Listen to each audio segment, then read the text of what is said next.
Good morning, and welcome.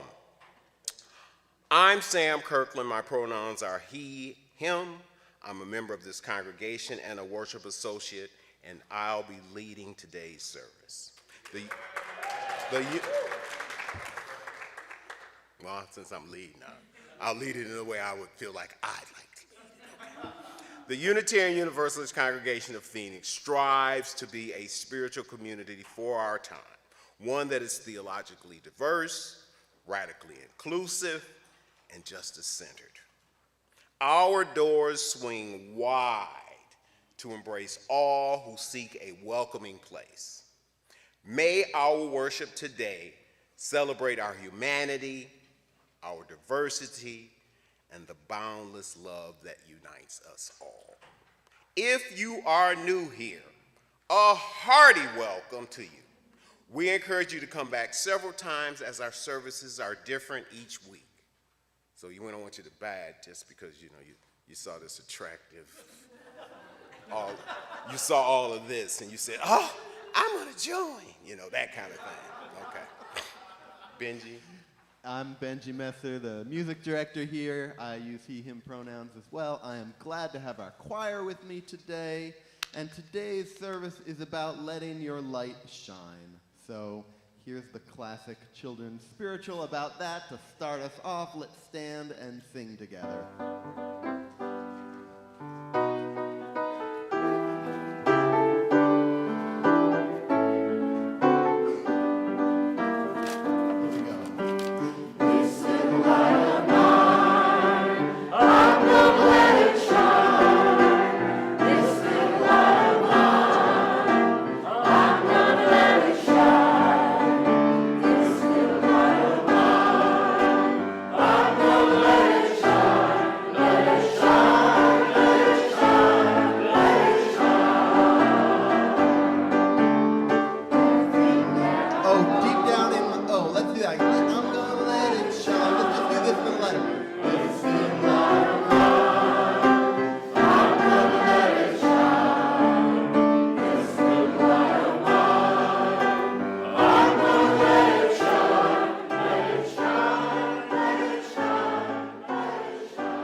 Join me as we recite our covenant, and I invite Cindy and Mike Gatorna.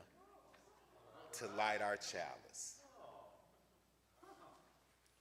If you are watching Zoom, if you're watching remotely, Mike, can you help me out here? Just right here. Just right there.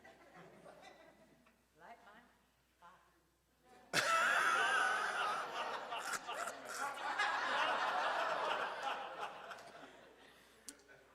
If you're joining remotely and have a chalice with you, please light it with us. Or in Cindy's words, light my fire. Love is the doctrine of this congregation. The quest for truth is our sacrament, and service is our prayer. To dwell together in peace, to seek knowledge in freedom, to share our strength in fellowship, thus do we covenant. Before you sit down, please wave to our folks on Zoom. And take a moment to turn around and smile at your neighbors and let your inner light shine.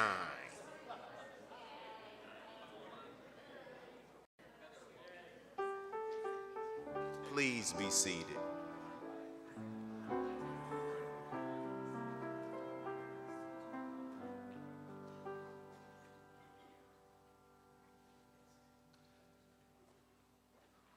Now, I have the announcements today. Yeah. And it's just a few announcements about, actually, it's just one announcement. It's a little quieter here in the summer. If you've been coming regularly, you'll have heard our civic engagement team submitting announcements every week about the 2 petitions that they've been gathering signatures for. And they have, that are aligned with our UU values. They've made that determination. That's why we mention them in service, and they have results about those petitions to share. The Protect Education petition, which aims to reform Arizona's school voucher program, has received enough signatures and will appear on our November ballot.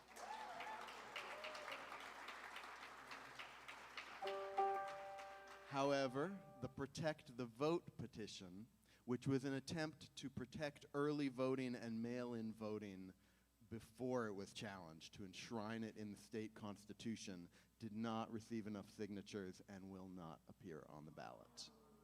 So, and I guess my other announcement is that Sam's actual worship associate for today is Bill Snowden. Oh, another announcement submitted. Another one. Oh, please. Okay. I didn't hear. So, our whole lives, grades 8 and 9, a supportive age-appropriate sexuality education course for students entering 8th or 9th grade, will be having a parent-caregiver orientation on Sunday, August the 23rd at 12:45 p.m. The classes will begin August 30th, 2026 and continue through May 16th, 2027. And if you have any questions, I got a couple of people out there who will raise their hands and be more than willing to talk to you about, well, one person, 2 people. It's really 2 people, but they foisted it on the other person. Oh. And that was it. Thank you, Sam. All right. Thank you, Benji. Sam has taught OWL before. He would be happy to talk to you about that as well. Oh, yeah. So Sam's worship associate today is Bill Snowden. But Bill fractured his foot 2 weeks ago. He had surgery on Tuesday, and he's now recovering from home. And yet, through the magic of video, here he is with the reading that today's service is based on. Our Deepest Fear by Marianne Williamson. Our deepest fear is not that we are inadequate. Our deepest fear is that we are powerful beyond measure. It is our light, not our darkness, that most frightens us. We ask ourselves, who am I to be brilliant, gorgeous, talented, fabulous? Actually, who are you not to be? You are a child of God. Your playing small does not serve the world. There's nothing enlightening about shrinking so that other people won't feel insecure around you. We are all meant to shine as children do. We were born to make manifest the glory of God that is within us. It's not just in some of us, it's in everyone. And as we let our own light shine, we unconsciously give other people permission to do the same. As we're liberated from our own fear, our presence automatically liberates others. And we now invite all of our children and youth and any adults who would like to join them to come forward for Together Time.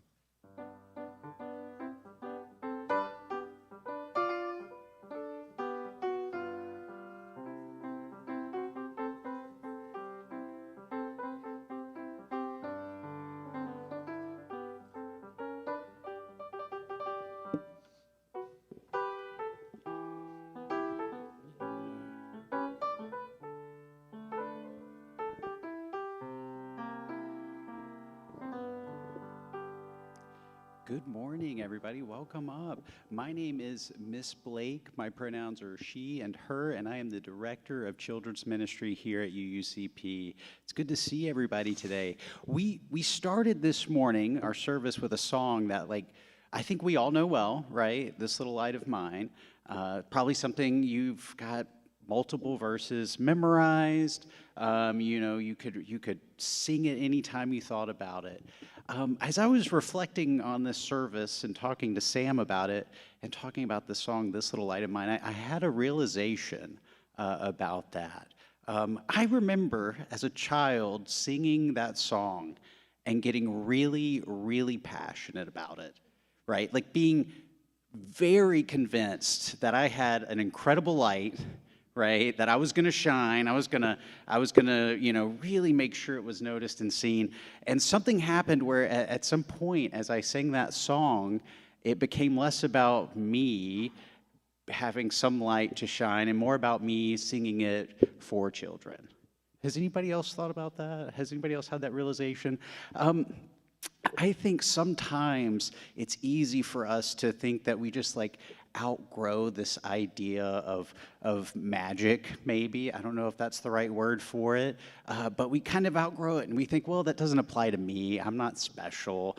I'm just Blake, and that's pretty boring. But I don't think that's true, right? I think there is something, maybe a light is a good word for it.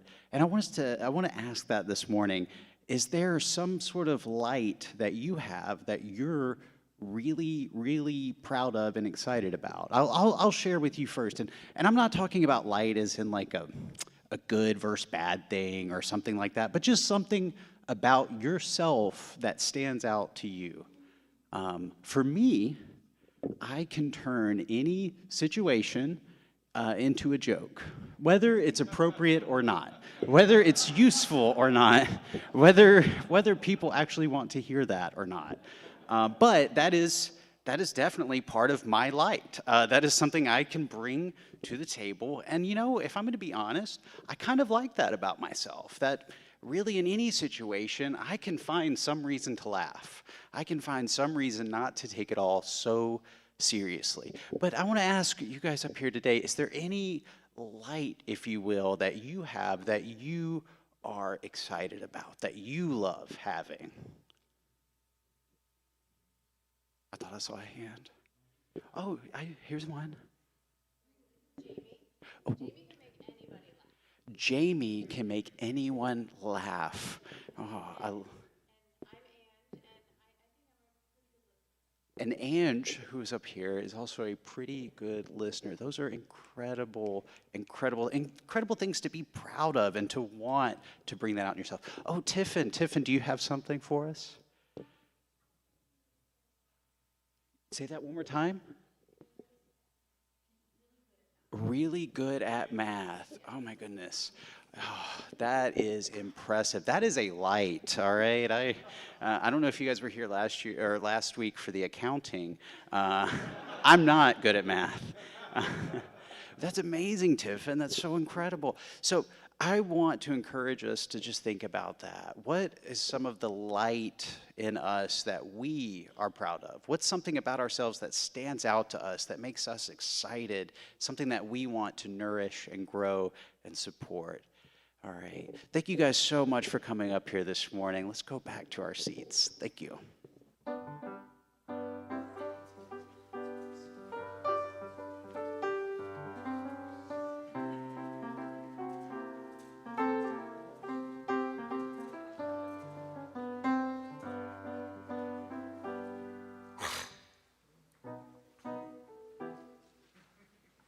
Each month,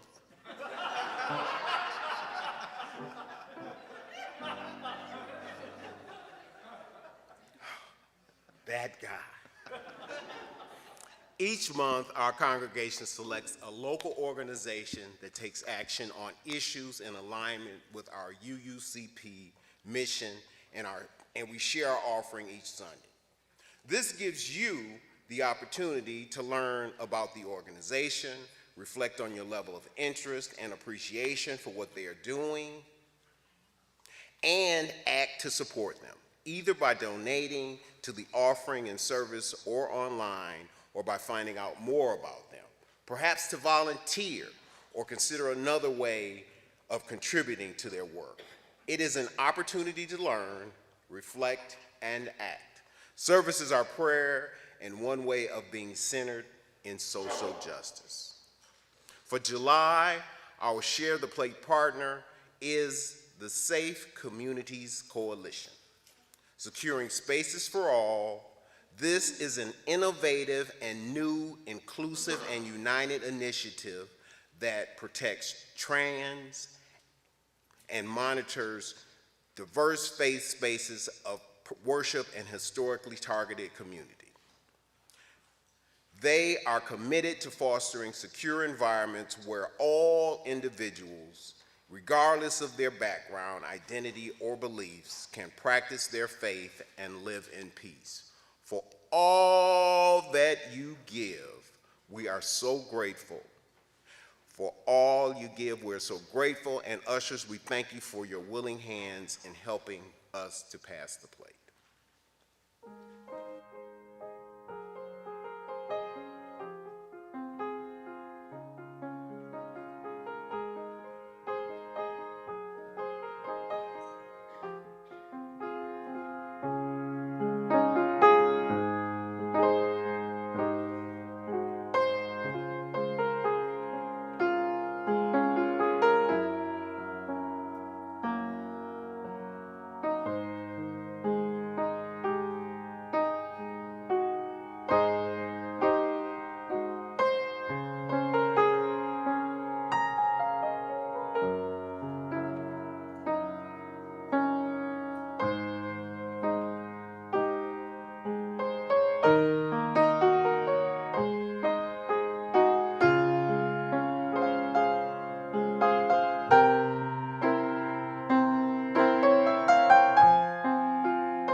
we recognize that our lives are interconnected.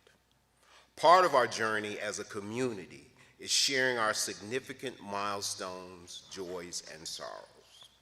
If you are on Zoom, you can put a note in the chat. If you're in person and want us to read your joy or sorrow next week, fill out a card at the back of the sanctuary before the service at that small table at the back. Today, I'd like to share a couple of sorrows from our congregation. First, Tiffany Willis. She has a sorrow. Last week, my PE and gardening teacher passed away.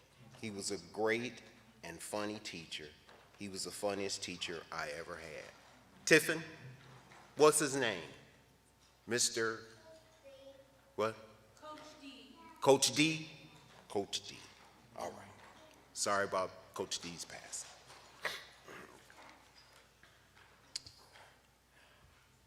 Amanda Rogers shares a sorrow.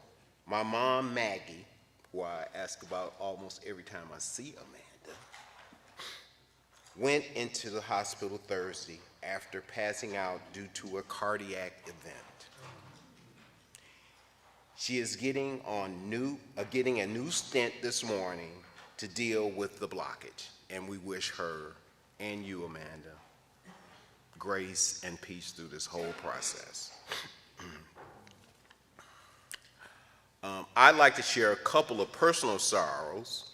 My brother, Carlos Kirkland's mother, Carol Cooper, and a great Union sister and dear friend, Marilyn Coulter, both transitioned recently.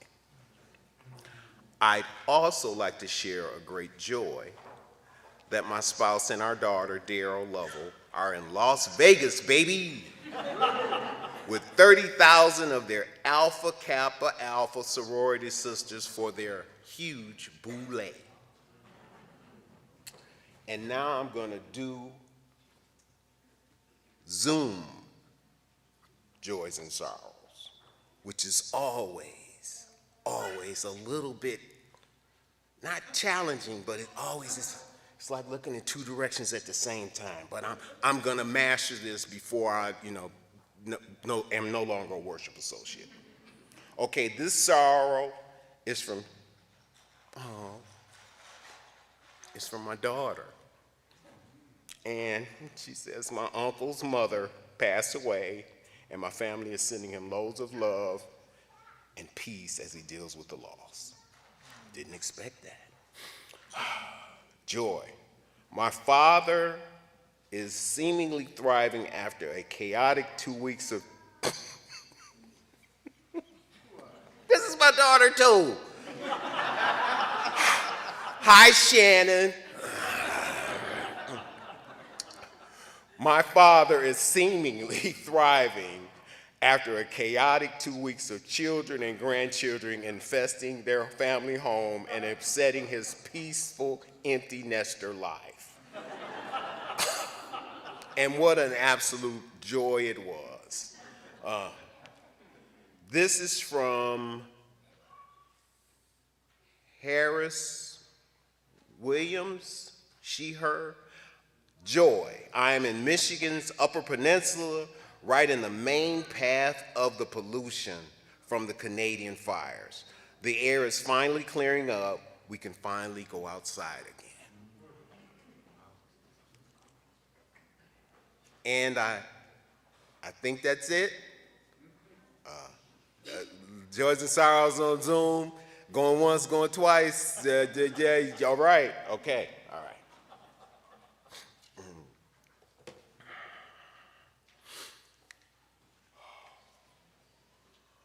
May our joys and sorrows, those named and those held in the silent sanctuaries of our hearts, help us draw closer and care for each other. I invite you to a time of meditation and prayer. Take a moment to settle your body, take a few breaths. As we sit in anticipation of today's sermon, please close your eyes as you breathe and envision your light radiating outward brightly and boldly in this space at this time.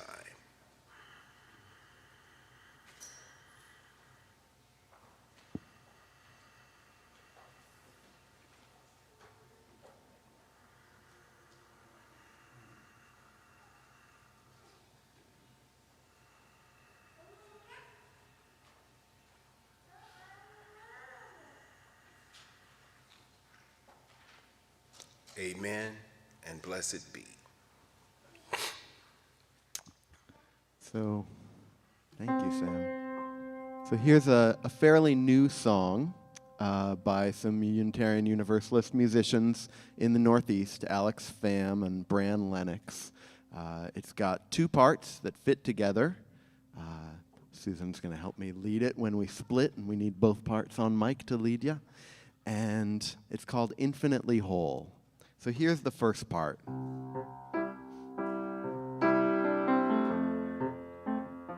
We were all born infinitely whole. We were all born infinitely whole. Try that with us. We were all born infinitely whole. We were all born infinitely whole. Try some harmonies. We were all born infinitely whole. We were all born infinitely whole. We were all born infinitely whole. We were all born infinitely whole. And there's a second part, and it goes like this. We are each of us enough. We are each of us complete. We are each of us enough. Just exactly as we are. Try that now. We are each of us enough. We are each of us complete. We are each of us enough. Just exactly as we are again. We are each of us enough. We are each of us complete. We are each of us enough. Just exactly as we are. Try some harmonies on that one. We are each of us enough. We are each of us complete. We are each of us enough. Just exactly as we are. We are each of us enough. We are each of us complete.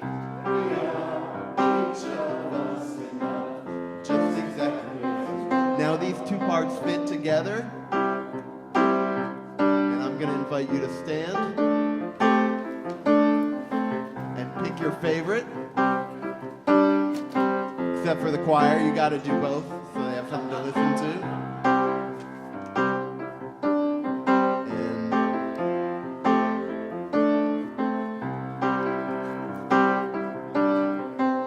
And here we go. We were all, we are each of us enough. Oh, we are each of us enough. Just exactly as we are. We are each of us enough. We are each of us complete. We are each of us enough. Just exactly as we feel free to harmonize. We are each of us enough. We are each of us enough. We are each of us enough. Just exactly as we are. We are each of us enough. We are each of us whole. We are each of us enough. We are each of us enough. We are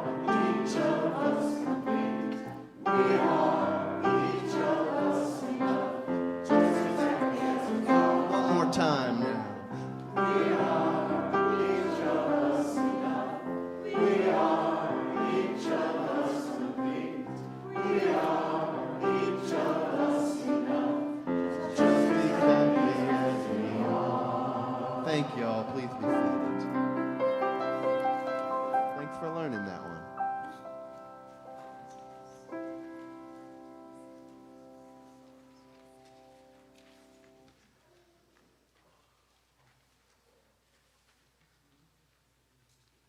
Now we have another video from Bill Snowden. In writing the reflection for today, I did a deep dive into my youth. At a young age, I took to the water and had many swimming lessons. My parents told me that when I was around 4 or 5, the first time I saw a pool, I immediately jumped in the water and of course had to be pulled out. My parents thought I better get swimming lessons or drown at an early age. By age 10, I had joined a swimming team. But Dad, who had taken me to the pool regularly before that, quit getting in the water with me because I beat him in a race across the pool. In spite of that, at age 12, I held several pool records for my age group and was top 5 in the state through my senior year in high school. I was favored to be number 1 or number 2 in the state finals my senior year, but in the preliminaries, I had said something that hurt the feelings of a younger swimmer, causing him not to qualify. I felt so guilty that my performance suffered, and I came in 5th. Because of that, I wasn't offered a scholarship to compete in college, although with extra work, I could have been accepted on the team. In my work and social life, my approach became one in which people's feelings were more important than whether I appeared to have the upper hand.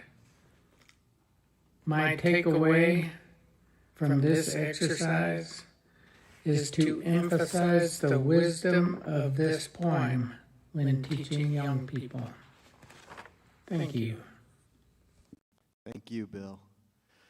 All right, here's a beautiful song by India Ari. Once you know it, congregation will invite you to join in on the chorus.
am divinity defined. I am the God on the inside. I am a star, a piece of it all. I am light. Let the congregation say amen and ashe, and thank you to our beloved choir.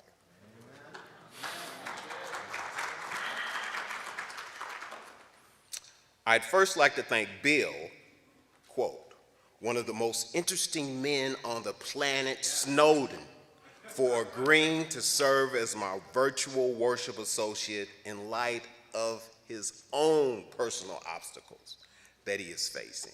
And I'd also like to invite other Zoomies, either by circumstance or choice, to consider enlightening us from a different perspective.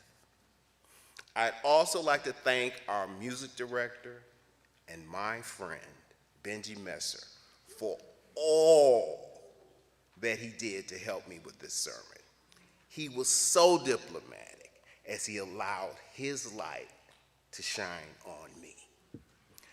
I dedicate this service, as I always do at this time of the year, I dedicate this service to the memory of my dear mother, Johnny Mary Matthews, whose birthday was July 14th, and my father, Samuel Kirkland. The light that they instilled in me is everlasting and inspirational, no matter which plane they exist on. I dedicate, I'm getting nervous. My mom was light. Her spirit is the essence of light. To this day, daffodils and dandelions blowing in the wind often whisper to me in her voice. My dad was kind of like that silent power beyond measure, a product of his time, race, and origin. There are things I found out about him after he passed that he never, ever imposed upon me and my siblings. And I often, at this phase in my life, replicate steps along the path that he took to shine his light. I first encountered Marianne Williamson's quote out of context and misattributed to Nelson Mandela in 1999 when I was facilitating a labor education program for the University of Michigan called the Black Men in Unions Academy, with my friends and colleagues, Elise Bryant and Walter Robinson Jr. The BMIU Academy was developed, hold on, oh, jeepers. I guess if you don't say, oh, jeepers, people won't know what a big mistake you made.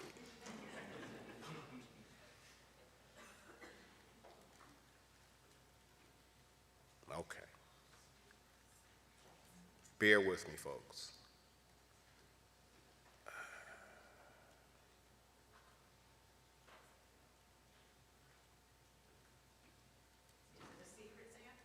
No, not really. Okay. I first encountered Marianne Williamson's quote out of context and misattributed to Nelson Mandela in 1999 when I was facilitating a labor education program for the University of Michigan, blah, blah, blah, blah, blah. Okay. The BMIU Academy was developed to call all union workers leadership skills and opportunities to share knowledge and inspire people. There was a focus on encouraging Black men to seek union jobs and opportunities within the unions they were members of, although the conference was open to all union members. To that end, when Our Deepest Fear was suggested as a cover insert to our curriculum notebook for that year, I was amazed and awed because part of the Academy's mission was to get participants to look at opportunities even beyond their local unions and to go wherever their aims and ambitions led them. Some of the doubts and trepidation that stifled participants were addressed directly within Our Deepest Fear. Our deepest fear is not that we are inadequate. Our deepest fear is that we are powerful beyond measure. It is our light, not our darkness that most frightens us. We ask ourselves, who am I to be brilliant, gorgeous, talented, fabulous? Actually, who are you not to be?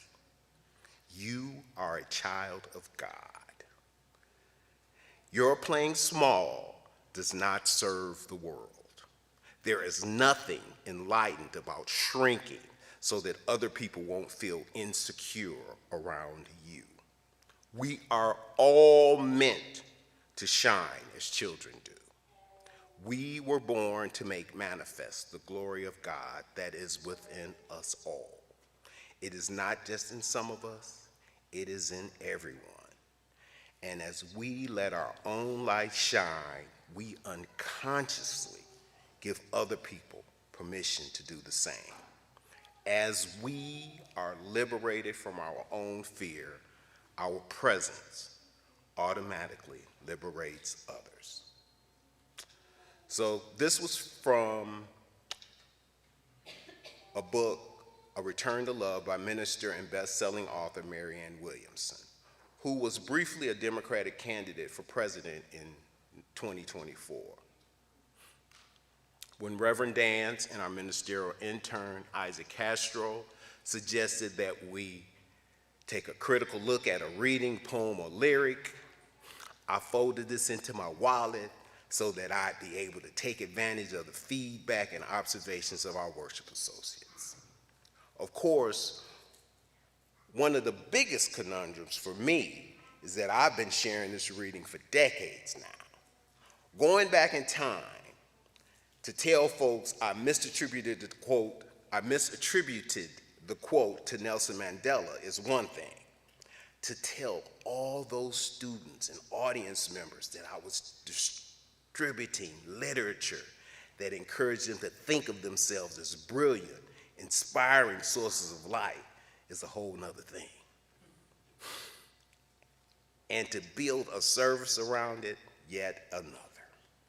Fortunately, I just spent 9 days with our entire family, and it was a loud, raucous, chaotic mashup of love.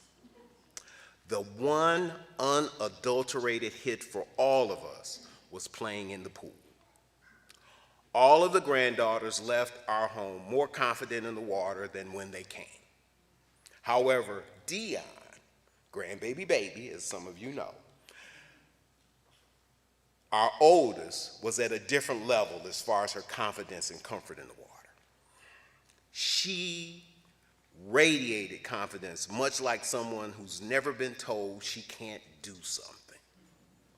And it showed in her prowess on the diving board, not head first diving, but taking the chance to jump into the pool from the diving board, so much so that we had to make sure not to be in each other's way when our beloved grandbaby baby took to the board. She screamed with laughter as she leapt into the water, even when she had an occasional belly flop. It didn't cause her light to dim at all. And then it happened. In the shallower end of the pool, the light of the pool party had hurt herself in an incredible way, and she was inconsolable. And as I stood there in the water wondering just what had happened, I briefly wondered if this was going to be a situation when her light went out. Instead, this became a bigger moment when a star pierced the water with her cry of pain. It was unfiltered, raw, and very, very scary for a moment or three.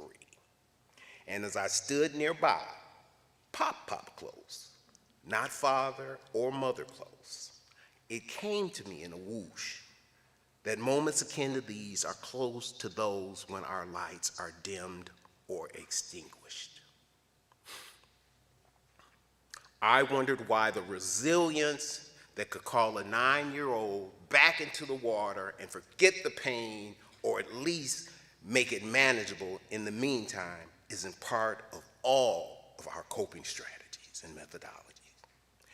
pain, slights, and oppression can play tricks with our minds that take years to recover from, if ever. How many of us are still dealing with unresolved trauma that filters our light differently than Dion? Instead of screaming out our pain, as well as our joy, unfiltered, how many of us self-dim our light? Instead of allowing the light that is in us to shine out and could cause others to squint, metaphorically. How hard is it to believe that our light is a stronger source for brightness than it is for shielding our vulnerabilities? Although I don't have any answers to the questions I just posed, that's up to you. I do know that after her screams of pain, the light did return.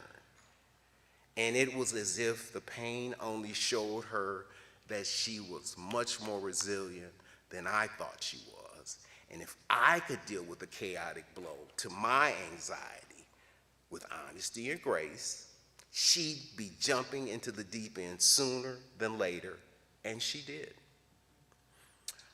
I would like to add that although I taught, oh my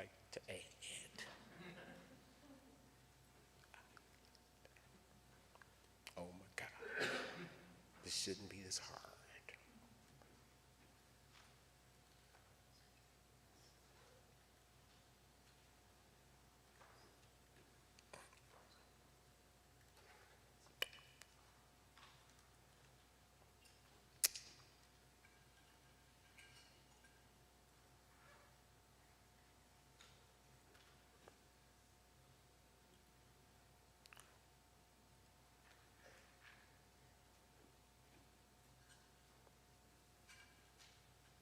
I would like to add that although I talked about the grandbaby baby inclusion, I was somewhat reluctant to share this element because it feels like bragging.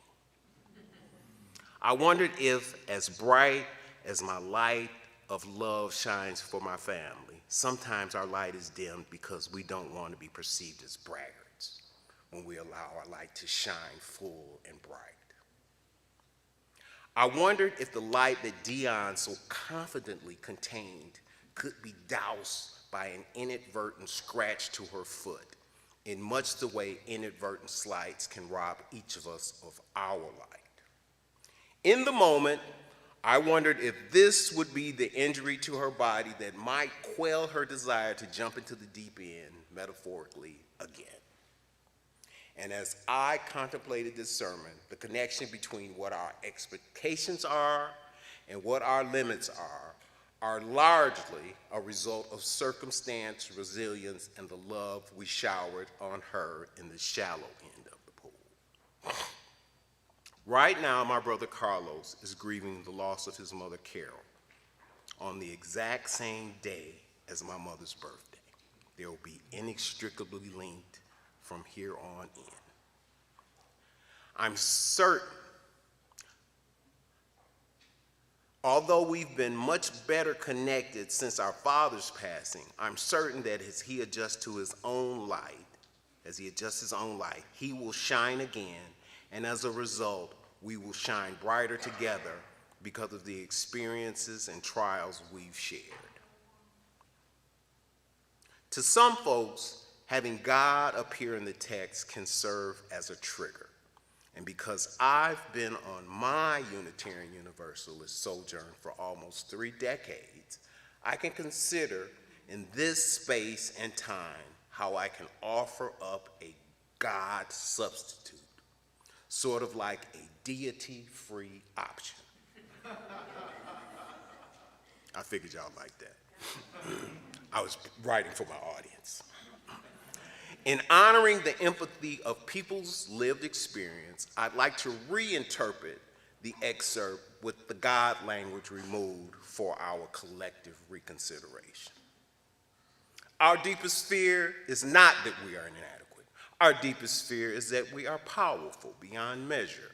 It is our light, not our darkness, that most frightens us. We ask ourselves, Who am I to be brilliant, gorgeous, talented, fabulous? Actually, who are you not to be? Your playing small does not serve the world. There is nothing enlightened about shrinking so that other people won't feel insecure around you. We are all meant to shine as children do. We were born to share the loving power of the universe that is within and among us. It is not just in some of us, it is in everyone. And as we allow our own light to shine, much like the beacon that is our chalice, we unconsciously give other people permission to do the same. As we are liberated from our own deepest fears, our presence and the force for good inside us presents the catalyst to liberate others. I hope that the idea that we are all meant to shine as children do could serve as a jumping on point for all of us to realize that our light is necessary in the world, and that the grace we allow our children might be just as helpful to each of us in our everyday lives. And I hope that the reading serves as inspiration when we take a misstep and have to scream out loud to make the pain inevitably easier to bear. In a moment of full transparency and crystal candor, I didn't choose India Irie's I Am Light initially because I wanted a song that might make our mostly senior white congregation feel more comfortable, and that I was dimming my own light due to internalized racism that I'd taken a consequential gulp of, much like an errant splash can fill your body with water at the wrong time and douse your own light reflexively. In my choosing India Irie's lyrics both to open and close my sermon, I am asking that we consider that inside of each of us is a pinch of all that has been. Not in the Ancestry.com vernacular, more along the idea that everything that has impacted us has formed the nucleus of our spirits, whether we know it, whether we understand it, whether we turn away from it, or walk anxiously toward it with arms folded or open wide. We are divinity defined, hopefully even redefined. We are God on the inside. We are all stars, pieces of it all. Be the light. Amen, Sam.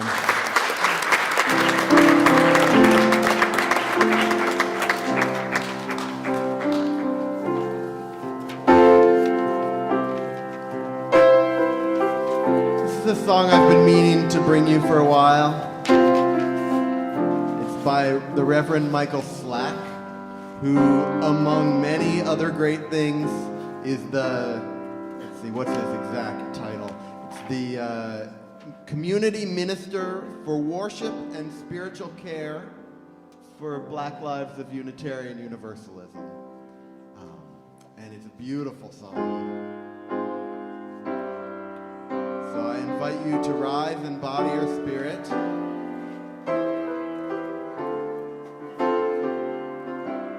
And sing it through a few times together. May I be light in you. May you be light in me. Into our hearts, into our souls, let love abide.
After service ends, noon activities will be listed on the screen. Please join us. Do we have coffee? We do. Please join us for coffee hour with food and refreshments in our community space just across the patio. While there is no formal children's programming in the summer, we will have activity tables set up in the Johnson Room. Take courage, friends. The way is often hard. The path is never clear, and the stakes are very high. Take courage, for deep down, there is another truth. You are not alone. Go in peace. Go in love.